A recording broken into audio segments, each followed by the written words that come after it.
ఒక వేమన శతకాన్ని మరి ఇప్పుడు తెలుసుకుందాము. ఈ శతకాలు, నీతులు, సూక్తులు అన్నీ కూడా పిల్లల పెంపుదలలో మరి ఇవన్నీ కూడా ఉపయోగించండి.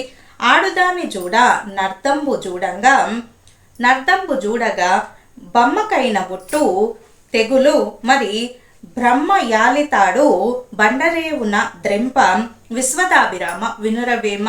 దీని తాత్పర్యము అంటే అర్థము ఇలా ఉందండి. ఏమిటి అంటే, అందమైన కామినిని, అందమైన కాంతను, ఆడవారిని, కనకమును అంటే బంగారము చూసిన ఎడల మరి బ్రహ్మకైన ఆశ కలుగుతుందట. ఏదో ఒక విధమైన ఆశ పుట్టును. అయితే అందమైన ఆడవారి మీదైనా లేదా బంగారం మీదైనా ఆశ పుడుతుందంట బ్రహ్మదేవుడికైనా. వాని పెండ్లము త్రాడు పండరేవులో తెగ అని తిట్టుకుంటారంట. ఒకవేళ ఆశించినది లభించకపోతే వారి పెనుమిటి మరణాన్ని కూడా ఆశిస్తూ ఉంటారు శత్రువులు. కాబట్టి బ్రహ్మ కూడా తను సృష్టించిన పుత్రికను, మరి ఎవరా సృష్టించిన పుత్రిక? సరస్వతీదేవి. మరి బ్రహ్మదేవునికి వరసకు కుమార్తె అయినను ఆమెను మోహించాడు కదా, భార్యగా చేసుకున్నాడు కదా అని వేమన ఇలా చెబుతూ ఉన్నారు.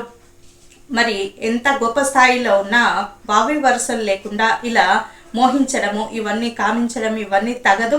అలాగే ఆడవారిని, బంగారాన్ని అతిగా ఆశపడకూడదు అని చెప్పి వేమన గారు ఇందులో మనకు స్పష్టంగా తెలియజేస్తున్నారు.